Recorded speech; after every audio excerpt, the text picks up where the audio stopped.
Welcome everyone to Moving Through Uncertainty. My name is Christine, and I'm the Community Initiatives Manager, and I'm your host today. This program is presented as part of our Free Hope series, which we created to support the resilience of our global community through social and emotional arts. If you've previously attended a Hope session, welcome back. And if you're new, thank you for joining today. We're so grateful that you're here to create, learn, and grow together as a community. Our workshop today is scheduled for 1.5 hours, and we'll be recording in speaker view so we can share this later on our YouTube channel. So only whomever is speaking will be seen in that recording. We do encourage you to leave your cameras on if you feel comfortable doing so. We feel that active participation just really enhances and deepens the experience for all. And our facilitator will make time after activities for questions and reflections. So you'll feel free to use the chat or raise your hand digitally or physically during that allotted time. And of course, I'm here if you need any tech support. So feel free to message me directly at any time during the workshop for that. Before we dive into our content, I want to take some time to acknowledge the Tongva Nation on whose home and land the unceded territory of Los Angeles resides. It's just and I'm going to read from this slide and take a moment for us to pause and reflect. As we're reminded of our environment's vulnerabilities, we just hold respect and gratitude for the Tongva people who still consider themselves the caretakers of this land. By their example, we're reminded of our responsibility to our planet and one another. So let's take next few moments to reflect on and honor with gratitude the Indigenous communities of past and present on whose land that you're joining for today.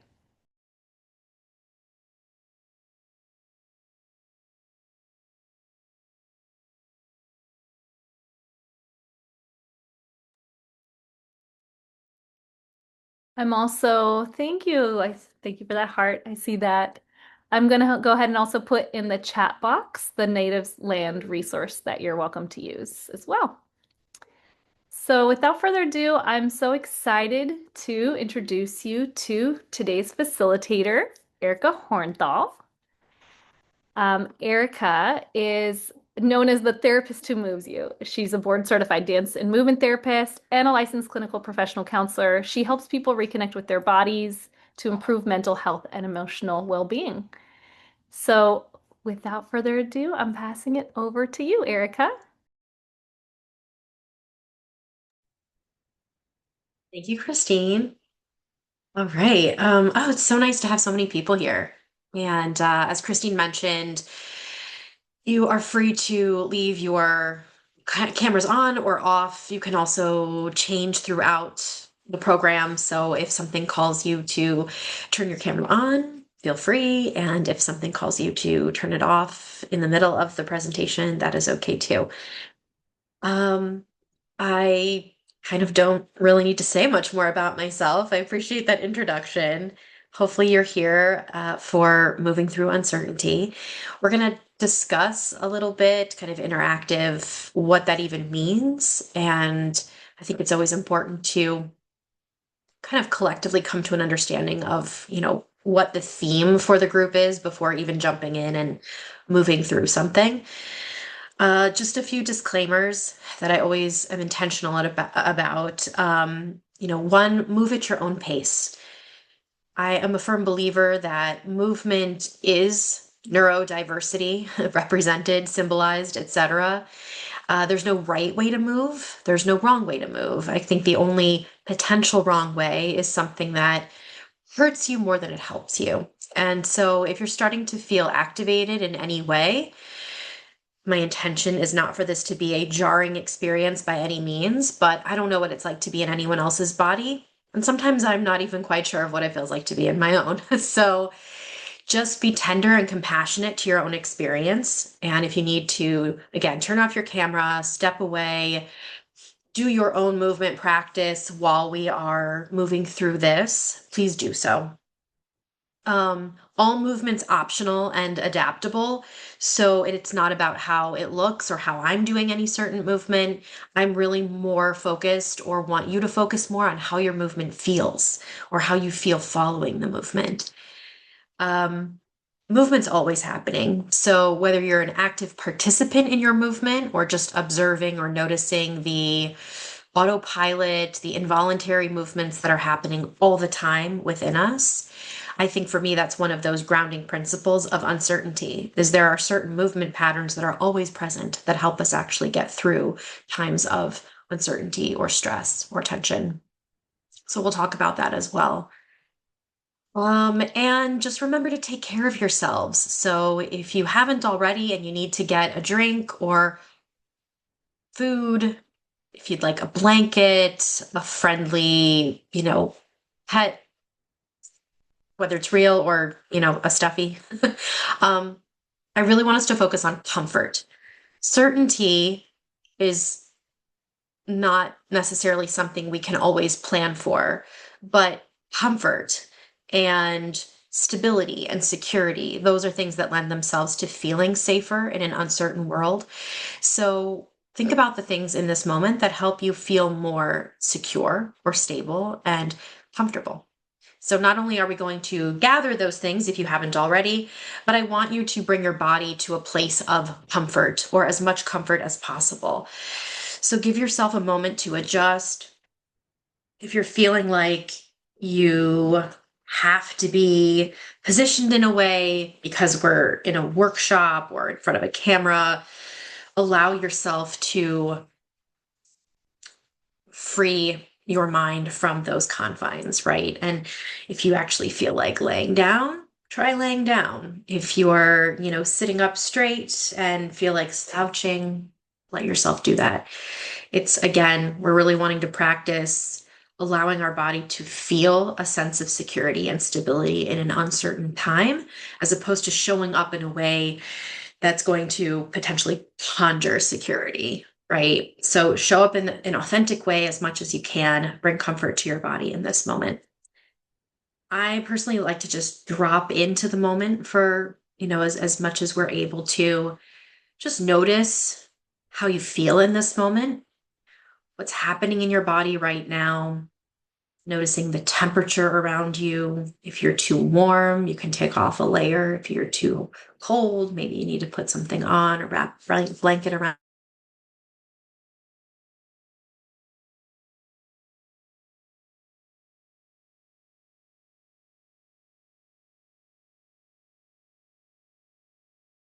And just being aware of how that's showing up for us in the moment. So I'm going to invite us to just do a little deepening of our breath. So,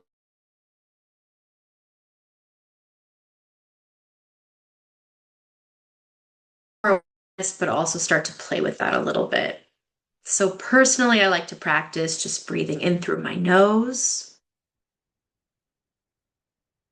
and then opening my mouth, trying to drop my jaw and just letting the air flow.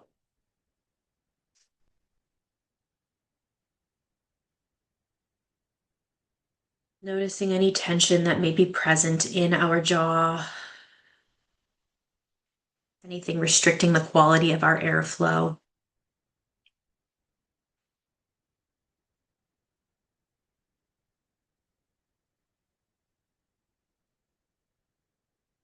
And then I want to invite us into just a little mini body scan, if you will, so we can take inventory of not just how our body feels, but how our body is moving in this present situation. So I'm just going to call out different body parts and you can just notice them, or you can engage in some form of movement if that feels good for you. So we're going to start with the entire area above our shoulders. So think about your neck, your head, your face, the sides of your head, your ears, your scalp, the crown of your head. And just notice how that part's showing up in this present moment. And this is a great time to adjust, or again, think of bringing more comfort to your body if you need to.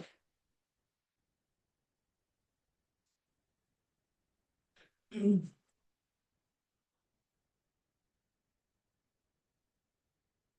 then we'll move to our shoulders. Notice how your shoulders are showing up.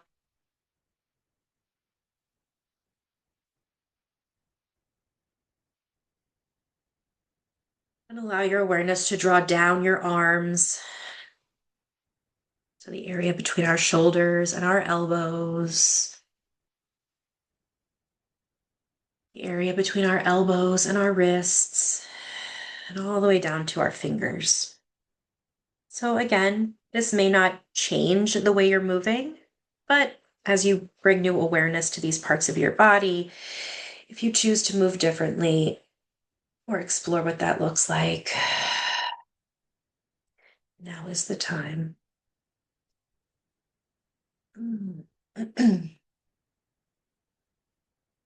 Good. So you can stay on a part of the body if you need to. I'm going to keep moving through for the sake of time, but also just as a general warm up.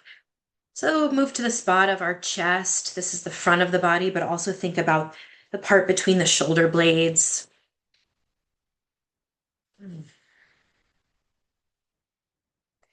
And bringing us to our rib cage, maybe even our waist.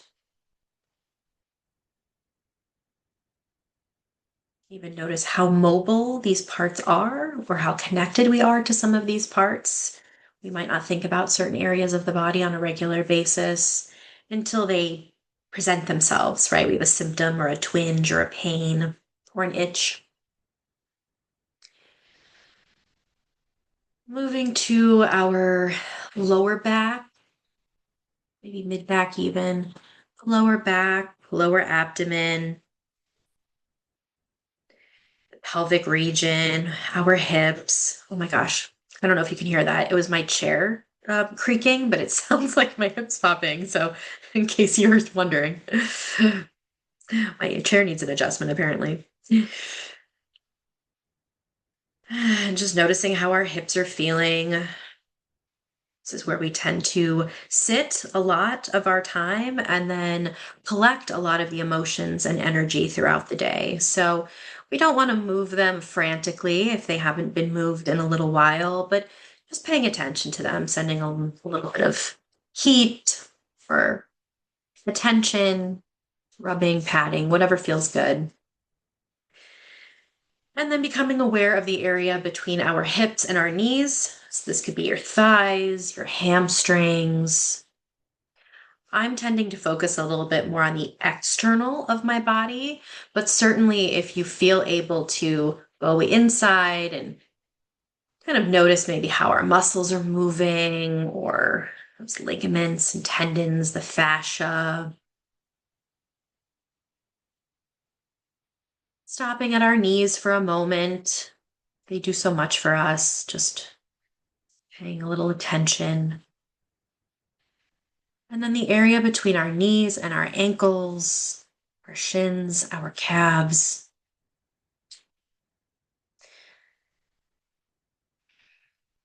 And then giving a moment to move our feet, our ankles, our feet, our toes.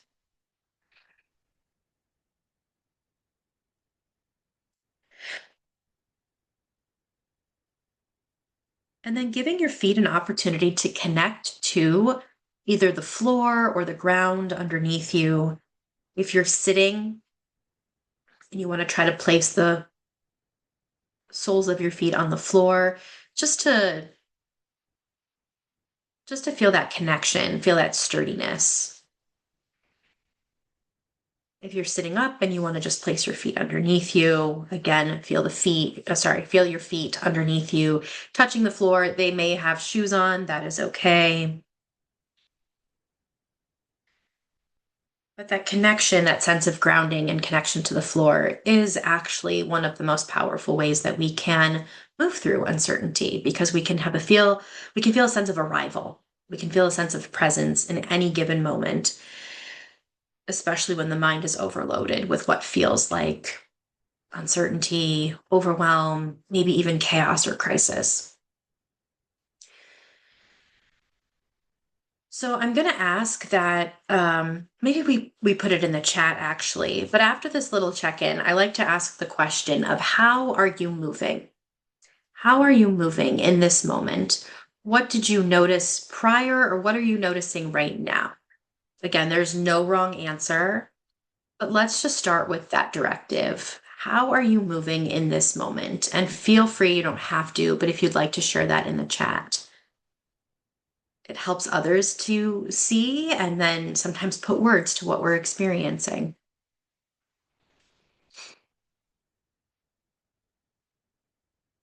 So I will put the question, oops, how are you moving today? All right, so I'm just going to read out some of the things I see. Gently, my body's very tight today. Slowly, more tightness. Stiff. Yeah. I really appreciate when people add the qualities of their movement too, because that is movement as well. So it could be a direction like forward. It can be a quality of, yep, slow and easy or gentle or fluid. Um, we have feels like my movements are small, so the size of our movement. Feels good to sit in stillness. This time of year seems frantic and tense with everything that quote needs to be done. Yeah. Oh, someone said they're moving intuitively. Yeah. Moving joints and feeling the movement, noticing some tenderness, feeling a bit stuck in my neck. So circling in, went, so I'll read it as it says, got a bit stuck at my neck. So I went straight to circles in my hips. Yeah. So, you know, I think sometimes we have the tendency to dwell on what we can't access or feel stuck in, as opposed to just going where the energy is, right? So I appreciate that you're like, I got a little stuck here. So I went to the next place that felt, possible to move. So thank you for that example. It's relaxing me. I finally calmed down. Our movements can be a bit tired. Yeah, or we can feel tired. And so that might show up as slower movements or weighted movements, heavier movements, right? These are fantastic. Thank you for sharing. I like to start with this because one, I find we have to define what movement is. You all seem very intuitive in that sense, and I really appreciate that. Oftentimes, when I do workshops, we're really stuck in movement being an exercise. I woke up and I ran, I walked, I went to yoga, I danced this morning, I did my stretches, I went to PT, fill in the blank, right? There are lots of ways that we can physically move the body, we can exercise the body, but that's such a small percentage and small way of moving. And what we've brought in already is the sensing that happens in our movement, the automatic movements, the involuntary movements, the cellular movements that happen, right? Really without our knowledge, without us even controlling that or having to think about it. So a lot of these happen unintentionally and out of the realm of our consciousness. And depending on how we're moving, can actually continue to perpetuate that sense of dis-ease or uncertainty. So while we can't control the things that are out of our control, what we can start to notice is how our movement can help us feel more certain or stable at any given opportunity. So that's a lot of what we're going to explore today through lots of different methods. We'll try on a few different exercises, so to speak, and even give ourselves the opportunity to move kind of in a freestyle, more authentic way, which again looks a little different for everybody. Some of us may get out of our chair and start dancing around the room. Some of us may use pen and paper and just start doodling. For some of us, it might be a more internal approach, closing our eyes, kind of thinking about the flow of our thoughts. So it's all welcome. Let's just kind of take a moment. We are going to do questions at the end, but I also just want to settle in and just make sure everybody's with me. We're on the same page. No confusion around this paradigm of movement. Looks like we're good. I'm not getting any questions or okay. Yeah, great. Thank you. Okay. So we kind of redefined movement, although you already knew what it was, so I didn't really have to redefine anything for you. But I want us to look at uncertainty, right? Before we actually start moving it, we have to meet ourselves where that is. So I'm wondering if anybody has a felt sense of their uncertainty, or of even maybe you're not feeling uncertain in this moment. Just thinking the word, I'm going to put it in the chat because some of us are visual learners. So in big bold letters, it would help if I could spell it correctly. There we go. Uncertainty. Okay. Just looking at that word or hearing me say uncertainty, how does that land in your body? Does it land anywhere? What would it feel like in motion if it had a movement that went with it? How does your body relate to uncertainty?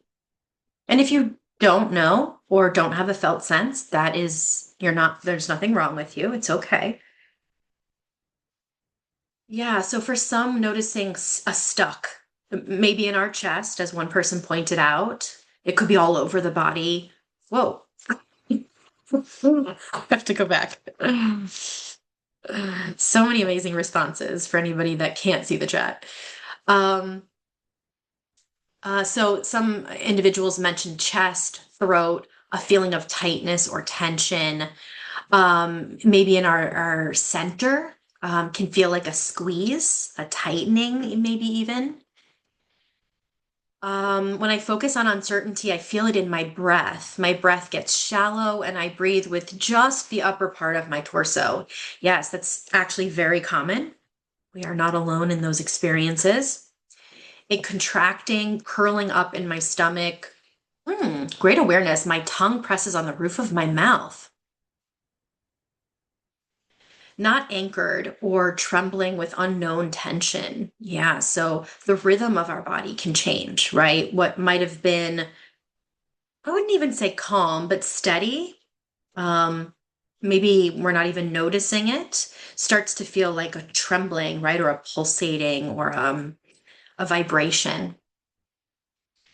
We might notice a racing heart, a sense of indecision, hunched shoulders, a need to protect. These are beautiful. Thank you, guys. I mean, it's odd to say that something that doesn't feel receptive often can still be beautiful because the way you're describing these things are just so powerful. My throat gets heavy when thinking of uncertainty. I can feel it in my head between my ears, like a thin wire is there, and it's precarious. Some of you must be writers. A knot in my stomach. Yeah. Okay, so as we're talking about this, I recognize that we might start feeling more uncertainty, right? People are putting it to paper or we're seeing it. And as I'm reading it out loud, you might start to embody some of these things. So we're going to take a moment and again, if it feels okay to put your feet on the floor, make sure your feet are underneath you for the moment, right? We're not worried so much, at least I'm not worried so much about posture, like perfect posture, just a lifting. I want us to get a sense of liftedness, right? And just give yourself the opportunity to just reach into this vertical space. Almost like if you could create a little bit of space in your vertebrae, right? If someone was kind of stretching like an accordion, right? So just lifting our body, right? Seeing if you can breathe from your nose, filling your body with air and slowly letting it out. And then a little just maneuvering of the shoulders. So there's a colleague of mine, such a brilliant dance therapist. Her name's Kathleen Hendricks. And she calls this oozing. So we're just going to ooze our upper body. You can pause if you need to. And then again, kind of start with that breath. Just take a deep breath in. And as we exhale, again, ooze your shoulders, kind of like they're slime.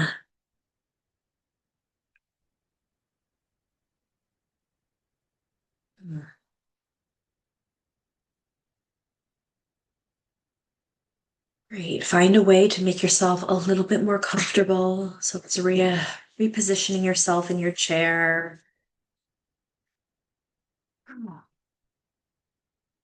So as we see, uncertainty isn't just a construct of the mind, it is very much a positioning of the body, right? Sensation is coming in that oftentimes makes us feel more unstable or uncertain of a situation, an environment, an experience.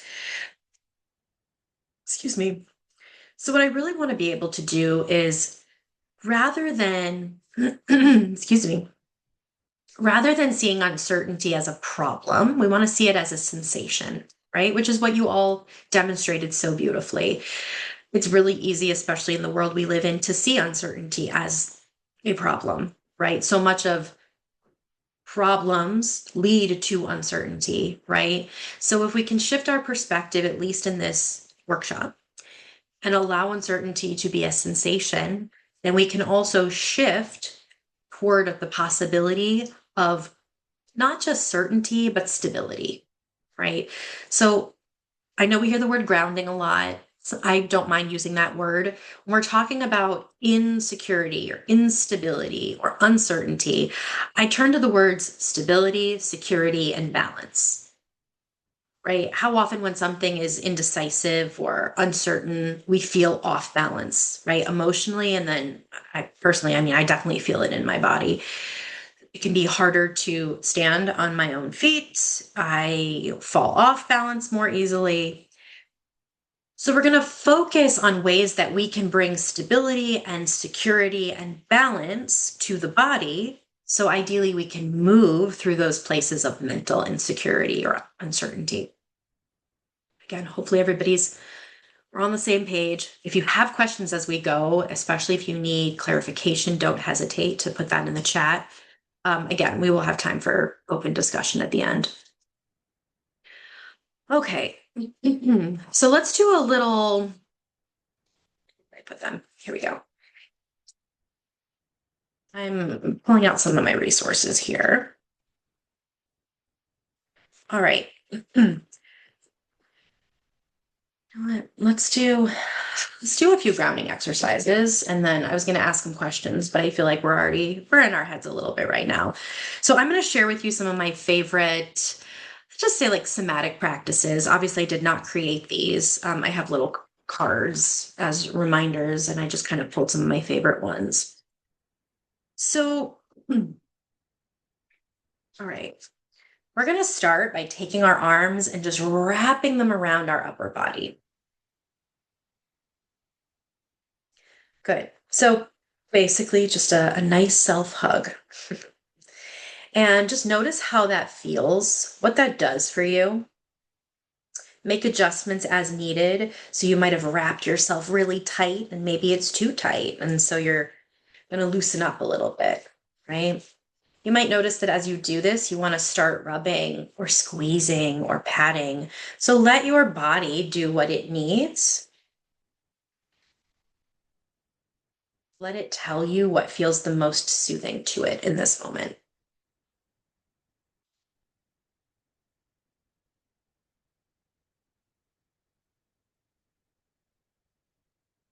So, hugging, regardless of who we're doing it with, or if it's just us, it releases oxytocin, which we know is a feel good hormone. And hugging brings comfort and a sense of security. Again, secure, stable, right? As well as emotional control to the body, right? So, it's a way to not stifle, but sometimes contain what feels overwhelming or out of control. And it brings us back to those early developmental movement patterns, right? Where we were held. And if you need to move through that or out of that in some way, expansion is always welcome if it feels okay for you.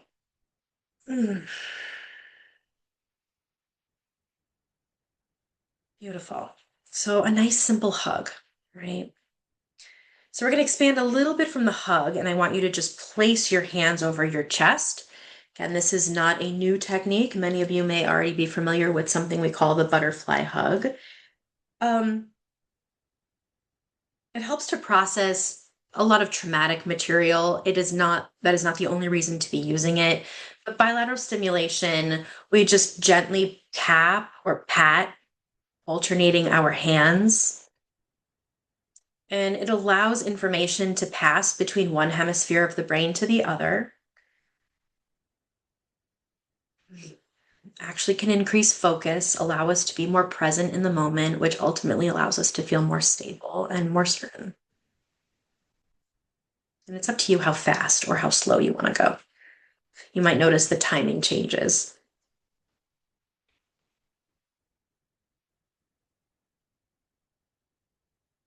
All right.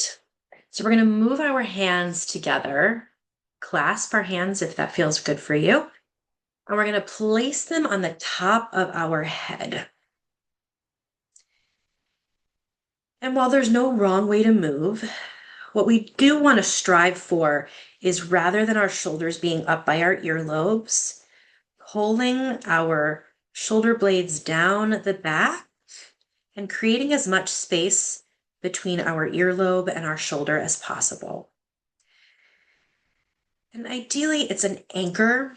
It's almost a resting place for our hands so that our elbows can widen and our upper body can settle. So you can do this seated. You can also do it standing up. And when I do it standing up, I just have my feet about hip width distance apart. But I like to call this interlace and embrace. Interlace and brace. It's not a bracing for, oh my God, something's about to happen. It's actually a bracing of like, ah, it's okay to be here.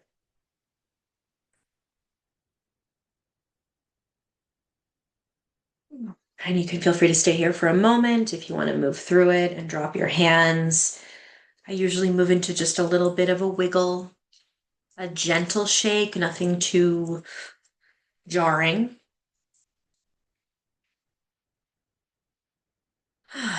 And I will take my hands and just gently start patting or rubbing my body. So everybody's going to have their own affinity. Some of us like the patting, and some of us prefer a rubbing. You might want to try both. It's completely up to you. But we're just going to bring the whole body online, patting or tapping or rubbing as much of our body as we can.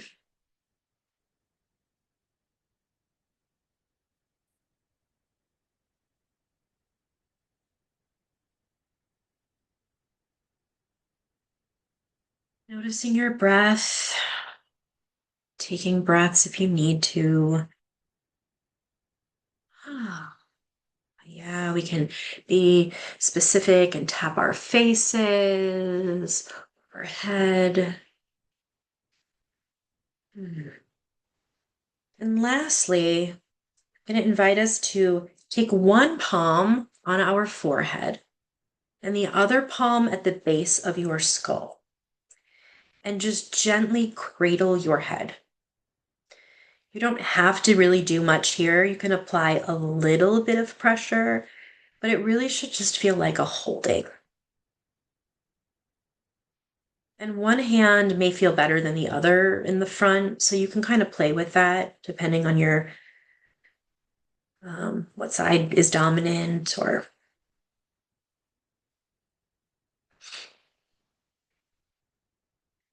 And staying here for a moment and actually breathing into this. So I take a breath in. And as I exhale, I think about sending the air to both hands.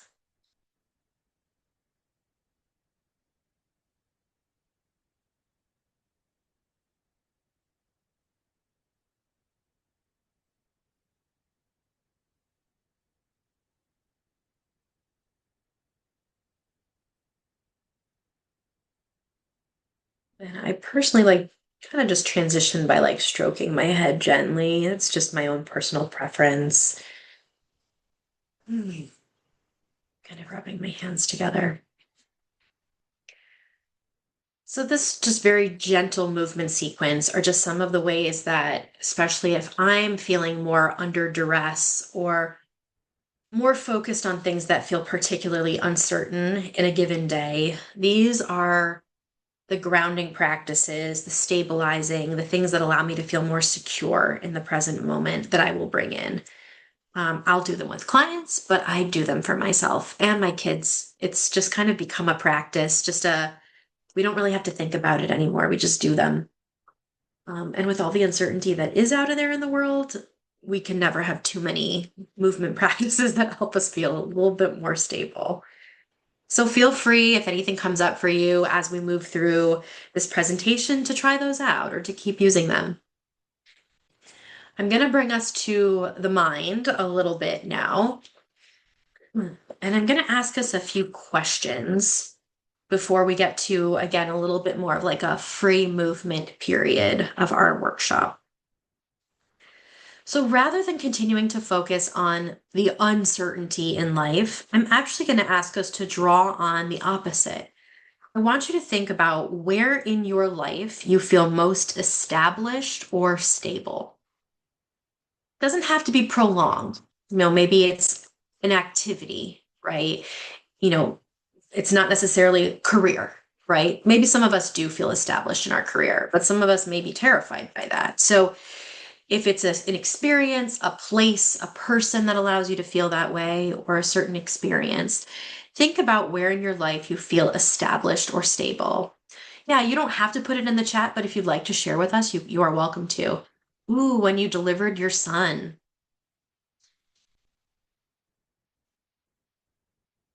Yeah, so where do we feel established or stable? And if you don't, again, nothing is wrong with you. This is just information we get to lean into. How can I find my stability? Right? And we will cover that in a few moments. Think about who in your life provides support and stability. Okay, so we have some comments. When I feel small and surrounded by natural beauty, great. Creativity. Yeah, I would totally agree with that. Who in your life provides support or stability?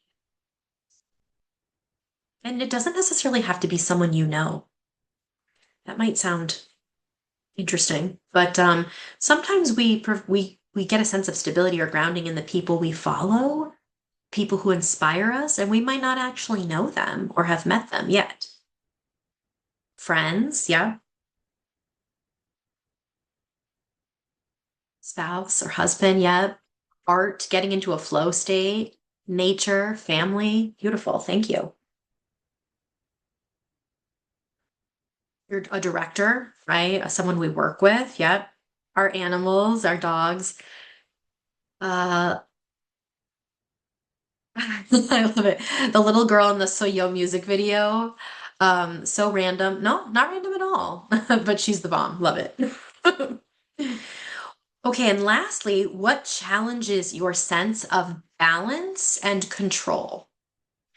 What do you notice or what comes to mind?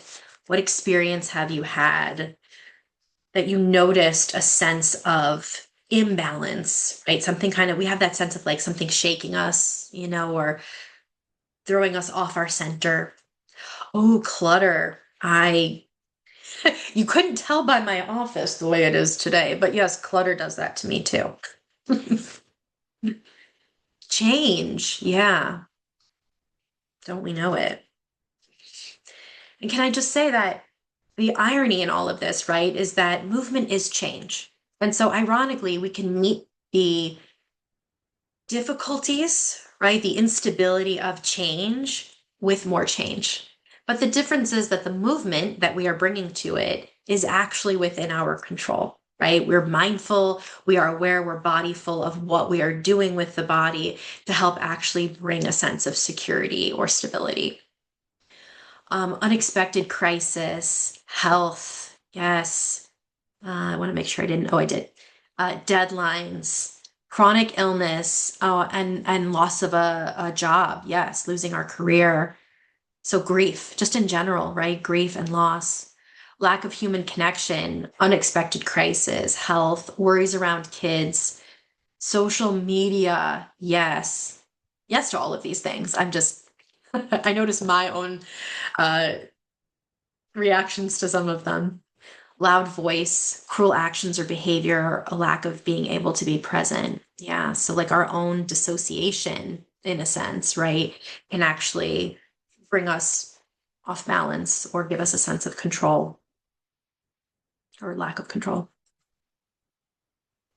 Okay. So, we're not going to stay in these things. Don't worry. Um,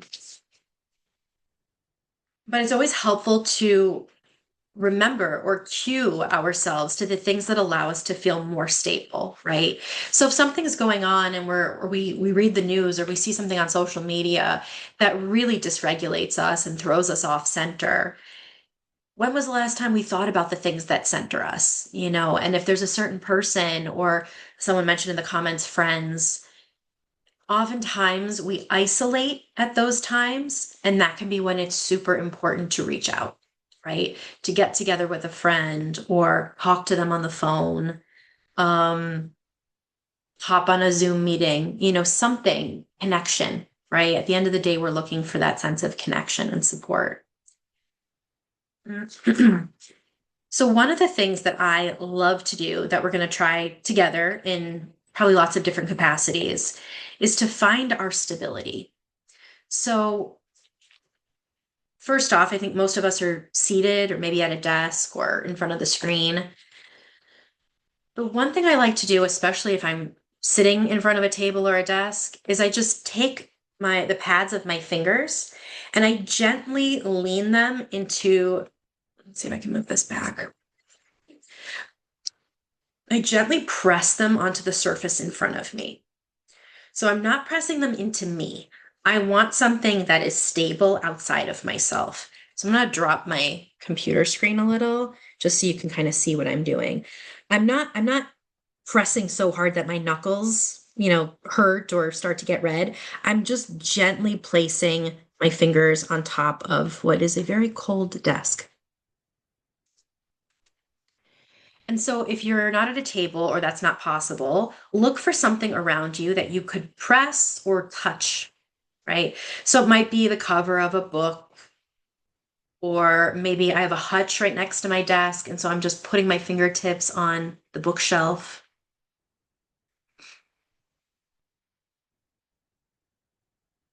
And then if you feel so inclined to try this, I get my perspective's going to shift a little bit, but I'm actually going to stand up. And I'm going to just feel the weight of my body as I press my hands or my fingertips into that surface. And then just slowly lift, right? So I'm not leaning, I'm not collapsing. It's a very intentional press support. Feel the difference between your fingertips, your fingers, and then your whole hand. Right? So kind of playing with that flexibility or that different level of support. Then the other thing I'm going to ask us to do, if you are close to a wall, you might have to walk away from the screen, that's okay. I want you to do the same thing, but pushing into a stable wall. You can do a door if the door is closed, but use your own discretion. I think walls are a little safer because sometimes doors can open. So just start with your, oh, I'm going to talk you guys through this one because I'm attached to my computer at the moment. So do the same thing, just walking up to a wall and just gently press your fingertips into the wall. Play with your fingers and your palms on the wall. And if you'd like to continue to explore this, you can play with a little bit of weight in your arms. So if you want to lean into the wall, you can try that. Notice what level of support feels needed or feels necessary or feels soothing in this moment.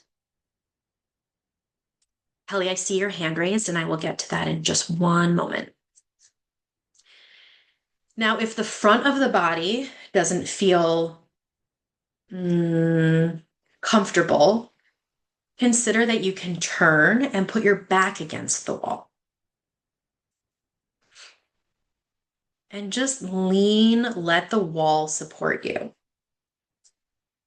We're not going to do it like this today necessarily, but you can do this on the floor, right? Laying down on the floor, for those of us that feel safe or secure to do so, there is such a release in just letting your body lay on the floor.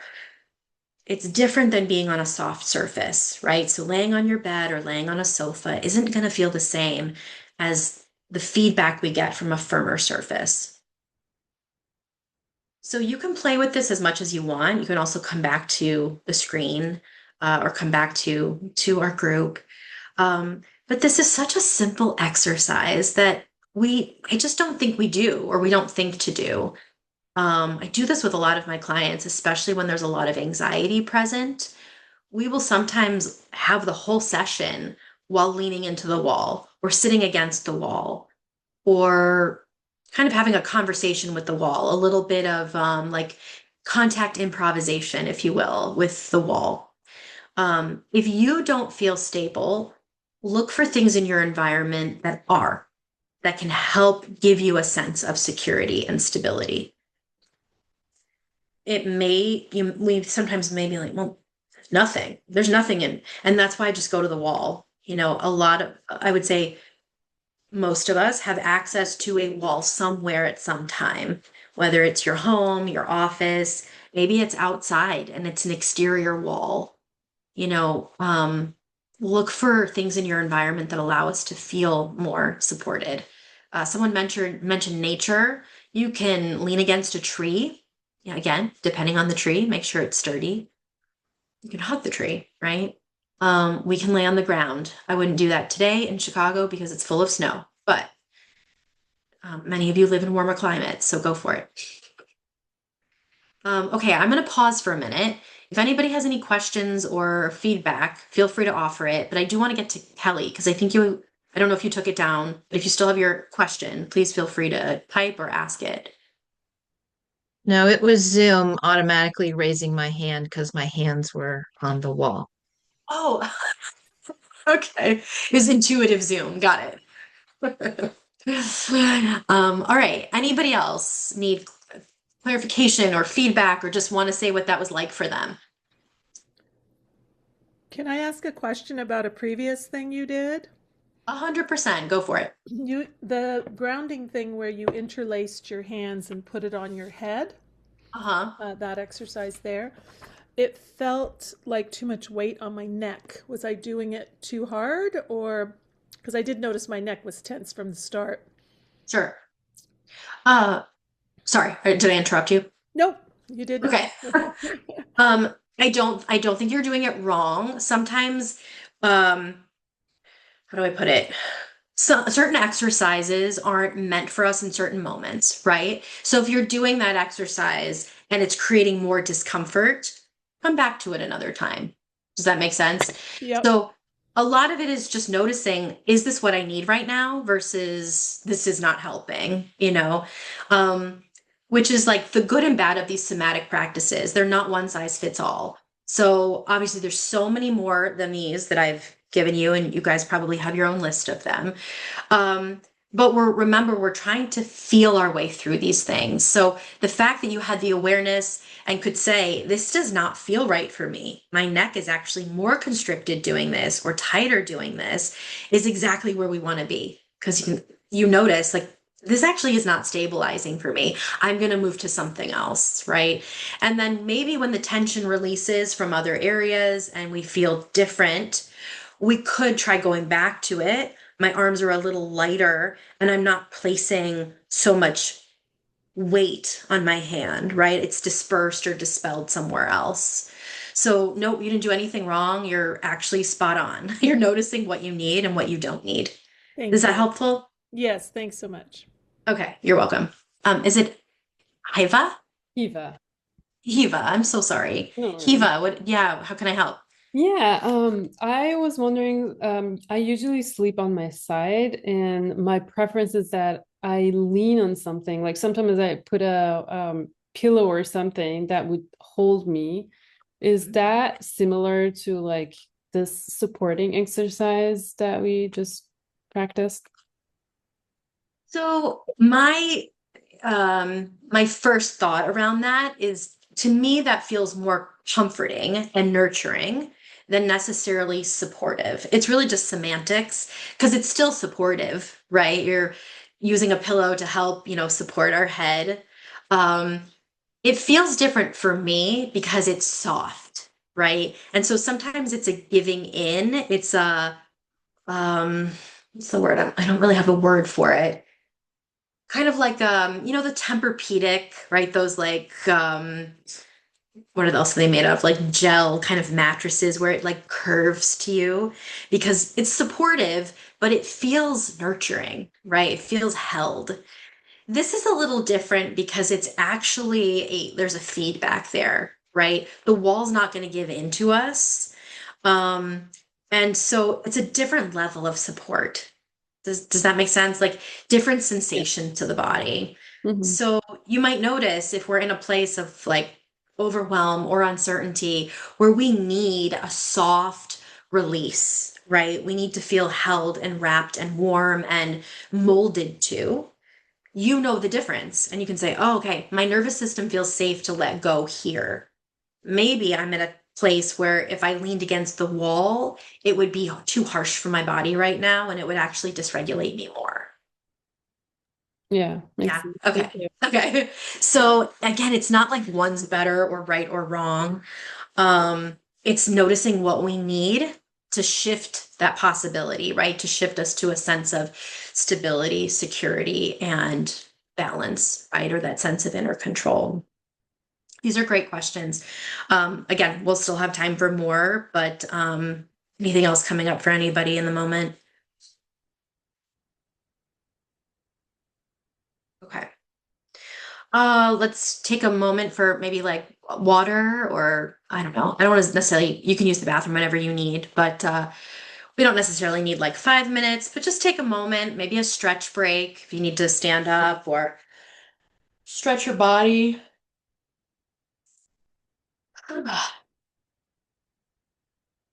And we're gonna move into creative expression.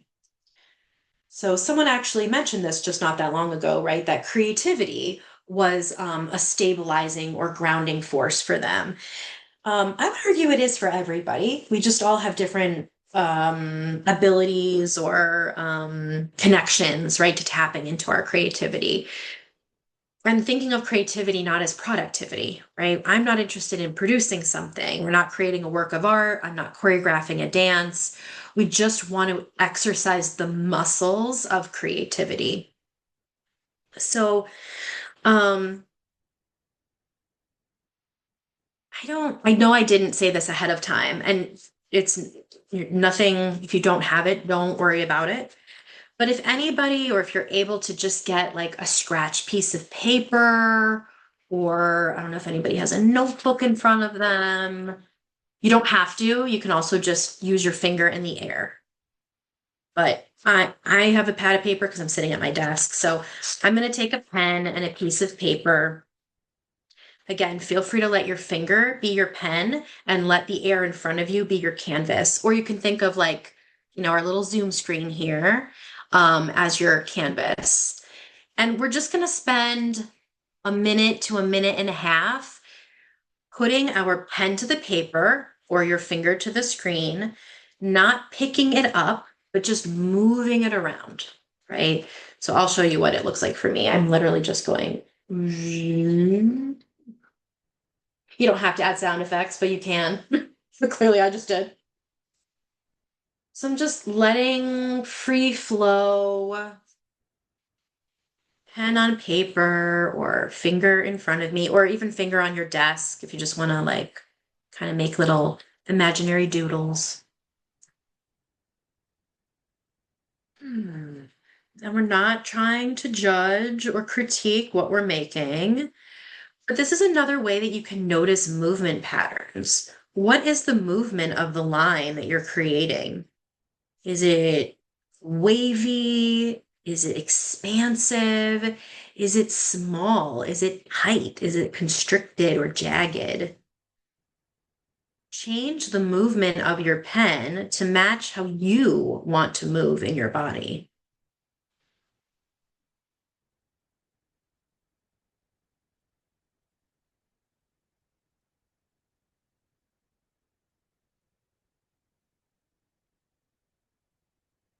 And when you feel like you're ready to come to a pause, feel free to do so.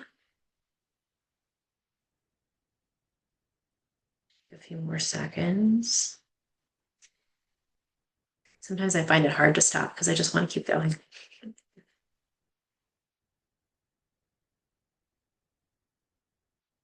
If you're still going, that's okay. But just kind of look at what's been created.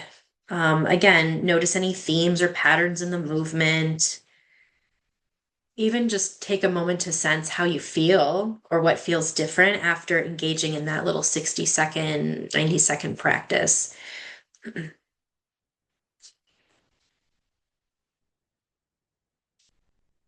And then I'm actually going to invite us to try another kind of doodle practice. If you're feeling really at ease with what just happened and you want to just kind of sit with that for a moment, you can.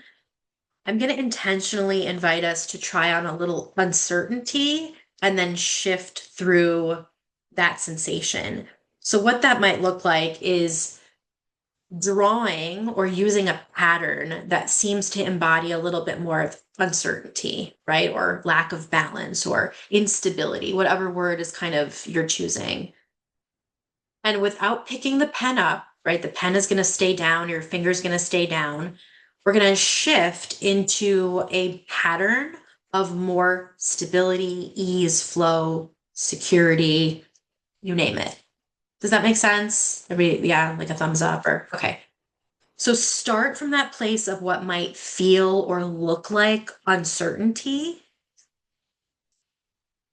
as represented with lines or a line. And allow it to morph into something that feels more stable or more secure on paper.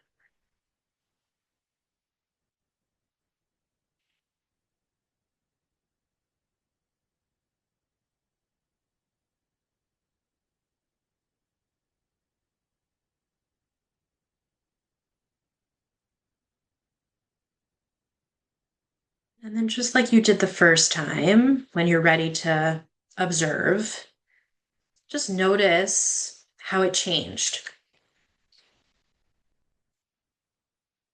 Notice the difference between lines, the pattern of the line.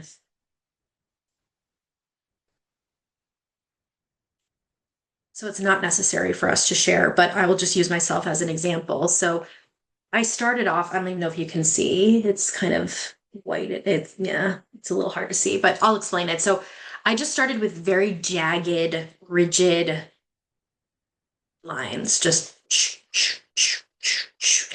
and what I ended up doing was kind of creating this circular pattern around those. And the only thing that I could say is it felt more contained, right? I didn't necessarily have a plan. I just started to contain what felt like the uncertainty. So I don't know if anybody else had a similar experience, but this is a visual representation, right, of what we can do when it comes to changing our movement patterns to help change the thought pattern, right? Just how something is perceived. We can start to change that. More so, you can actually embody this. So if you have this drawing representing uncertainty or stability and you feel called to do so, you can then go walk that pattern, right? If you can do it in your living room, maybe you want to do it outside. You don't have to have a lot of space to do it. But as an example, I've done this with clients before where I will just notice how they're moving as they're telling their story. I had a client most recently. She's going through a really tumultuous divorce, and she came in after a particularly hard session, not meditation, mediation session. She needed meditation, and she usually comes in and sits down, but she actually said out loud, she goes, "I can't sit right now. I cannot sit. I have to keep moving." I was like, okay, fine. And so as she spoke, I just noticed she was walking in circles, right? I don't have a very large office, but she's walking in circles. And so when the time was right, I said, "I'm noticing your movement pattern. Keep going. Can you expand the circle you're making slightly?" So she started to kind of walk closer to the edges of the room. right?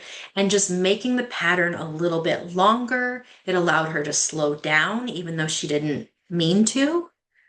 And so she met herself where she was unintentionally. I get to witness that and just invite in a little bit of expansion, right? A little bit of like, can we regulate through changing our movement, shifting the rhythm, shifting the pace, the time? And the interesting part actually was she brought herself to the wall at one point and just leaned against it. And so that lent itself to the next phase, right? Which was like, okay, now you've found a way to stillness. You've found a way to stability. Let's play with that a little bit. And then eventually she actually did sit down and we ended the rest of our session just sitting and talking. Was that the goal? No. The goal was actually for her to feel more stable and balanced and secure in her body because she was literally spiraling. So we can do that ourselves. We don't have to be in a place of crisis, but if we're feeling uncertain, map it out, right? Move your body in a way that allows you to feel more whole, more connected. Okay. Let's do a little free movement. So whatever your propensity toward movement is in terms of dance, nothing is out of the question, but also do not feel like you have to force yourself to become the dancer in the room. I am going to play portion of one song, and I want you to just allow your body to move however it feels like moving to the music. If that ends up looking more meditative, more still, more mindful, that's okay. You might just want to sit and watch other people move to the music. There's so much research that shows watching movement emotionally is just as beneficial as it is doing it ourselves. Physically, it's different. It doesn't burn the same amount of calories, so I'm not going to pretend it does that, but just these. Oh. Anybody else hate that? It's stuck. Okay, and I'll come back. I hate that feeling. All right, so let me share my music.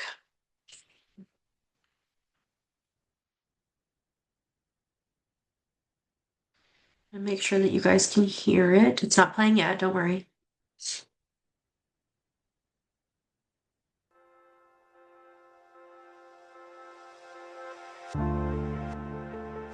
Okay, it is playing now. Okay, I see Christine nodding her head. Okay, so let's just move for, I'm gonna let it play for about 2 minutes. Okay, you don't have to move to it for the full 2 minutes, do what you need, but we're gonna give ourselves about 2 minutes to just free associate through movement.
Just because the music is getting quieter doesn't mean you have to stop moving. Allow your body the ability to slow down on its own time. Find a way back to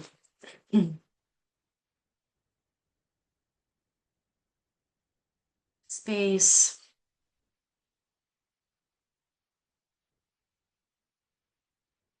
You might find that you want to keep moving or that you want to stay standing, whatever you need. This is that part to remember. We can always reevaluate what our needs are. Reevaluate what level of comfort or support that we need.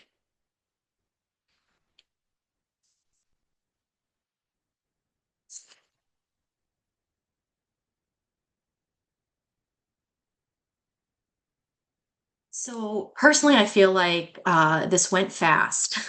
Like I know we're not done yet, but I'm like, oh gosh, there's so much more, and we could have gone in so many different directions. I want to leave some time at the end for kind of our outro, our ending to our facilitation today. So I want to leave about 10 minutes to also have Q&A and discussion, which is around now. You may have things to offer already. I'm going to put two prompts in the chat for you to think about.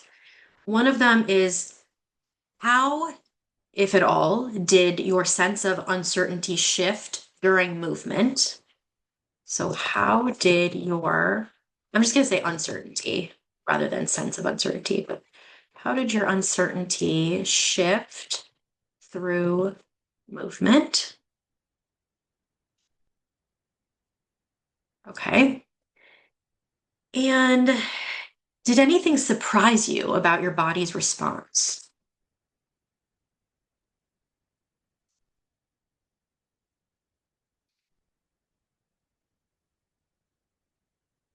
So you do not have to answer these, but just two things to contemplate or consider. And if you'd like to answer those, you can. You can come off mute if you'd like to say it, but if you just want to type it into the chat, that's okay too. But this is also a time to ask any questions or, yeah, just provide any feedback or verbally process what happened for you today.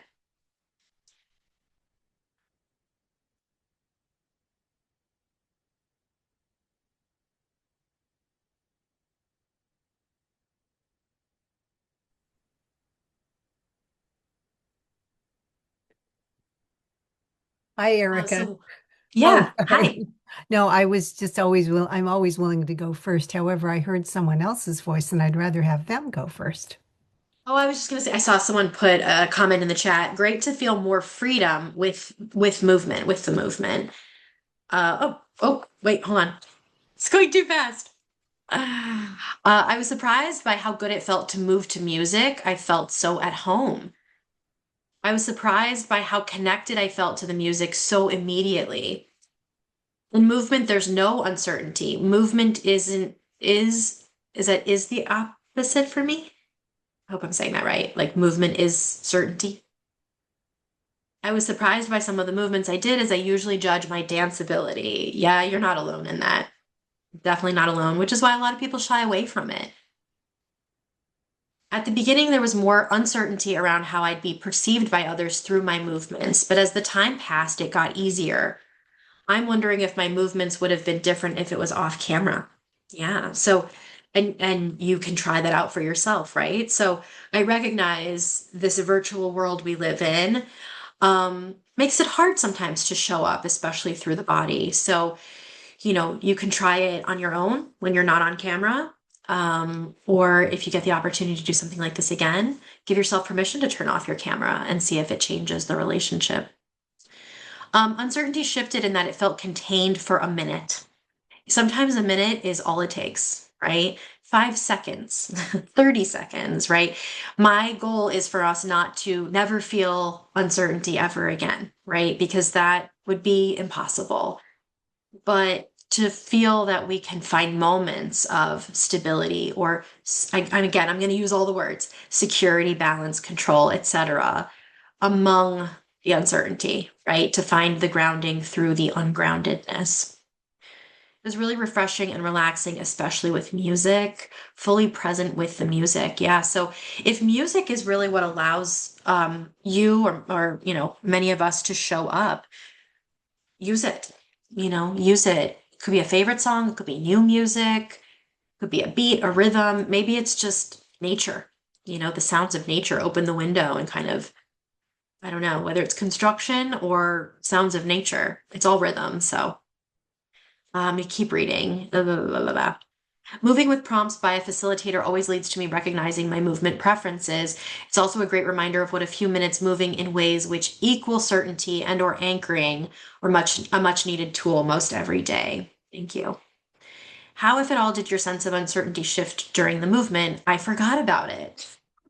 Yeah, it has the power to do that, right? And did anything surprise you? I was surprised that I just wanted to hang forward and that my lower back needed the most relief. I wanted to stand and move very slowly afterwards. The scaffolding of your exercises was helpful. Also, I was struck by how quickly a short movement experience could have an impact. And I noticed myself wanting to keep playing the music and felt very guilty turning it off. Uh, but I appreciate you saying, like, even a short experience, right, has an impact. So imagine how much more. There's a threshold, right? I think, as we know, if we do something for too long, it has negative benefits. So we have to find that happy medium, right? And some days it's going to be longer than others. Okay, there were some quiet. Kate I think you have your hand raised. Yeah, I was just typing, but then people, I don't know, started talking. So I think Yeah, similar to ping, I think the uncertainty was just less relevant. It's not yeah, part of the equation when you're moving for me, and it's so nice just to remove it and let it go sit over there because then it adds perspective to it. It just makes it right sized instead of like taking you over. And I yeah, think that's kind of why I like feeling small in nature, small in the most beautiful way. And when you're moving, you kind of feel just part of something bigger. So you feel small in the most yeah. beautiful way.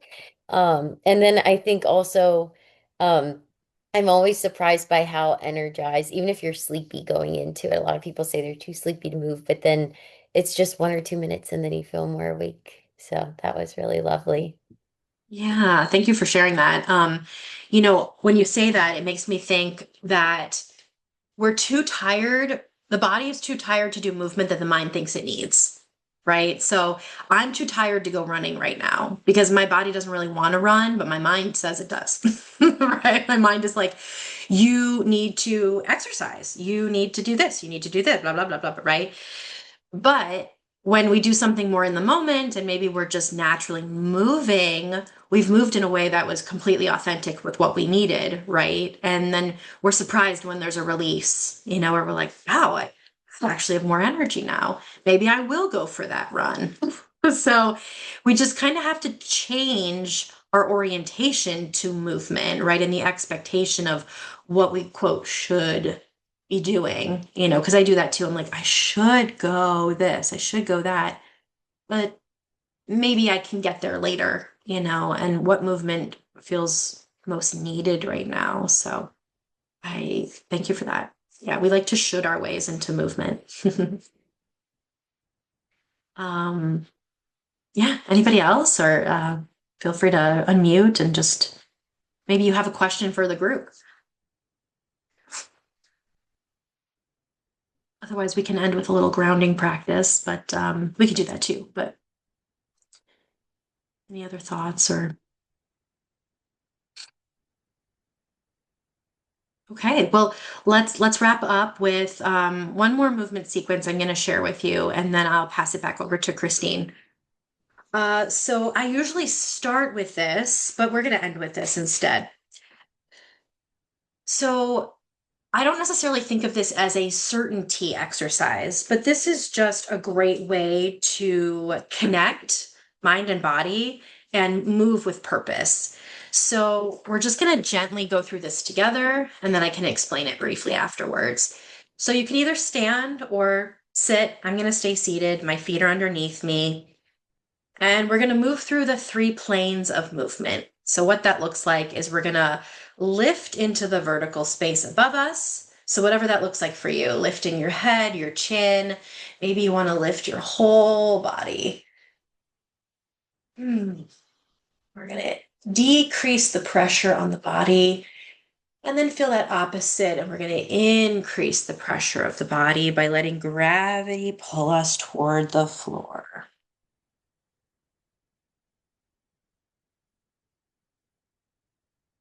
Let's do that one more time. So I like to think, really be intentional, rolling through my spine as my body lifts into the space above my head. And then let's gravity pull it down. And the spine is the really important part of this because this plane is about connection to self. This is our core, our identity, our beliefs, our moral compass. Just come back to a neutral position. Spine is so much about self-awareness. So this is when we need a little bit of connection to self, right? I'm going to do horizontal, and I'm just going to reach my arms out. Again, use your own discretion. Maybe we don't feel as able to reach this wide, so maybe you want to bring it in a little bit, or just use our elbows, or just our chest. And then the opposite is that nice big embrace, that hug, pat, squeeze.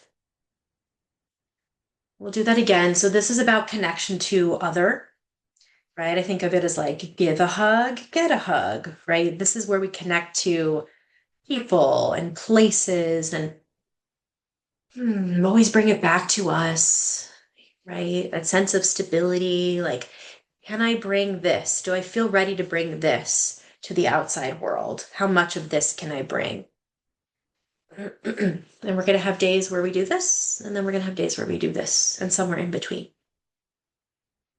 And then lastly, we've got a sagittal plane, which is this forward and back motion. So allow yourself to lean or propel into the space in front of you. If you happen to be standing and you want to actually walk forward, you can. For my yogis, this is kind of the like warrior pose, right? So like forward and back, this polarity. And I really love the back part because it isn't a step, it isn't a setback, it's a step back, right? So we're recuperating, we're perspecting. That's not a real word, I just made that up. But this is where we get perspective, right?